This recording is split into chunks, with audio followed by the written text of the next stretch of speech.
Electrify your imagination with our DIY kits. Easy to build, kid-friendly, unlimited fun and handmade in India. Welcome to Shogini Toys Ultimate Digital Party Kit Project 5. So in this project, let's follow the instructions. Complete Project 4. Project 4, when we push the switch, number 5 was getting displayed. Then move the 1K resistor to location I13 to positive. So I have already moved the 1K resistor from here to here.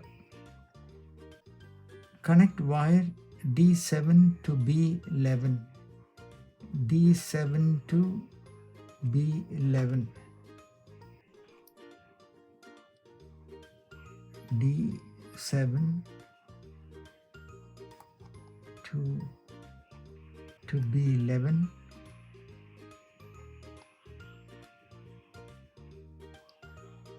Okay, so D7 to B11 is connected, and a wire from E5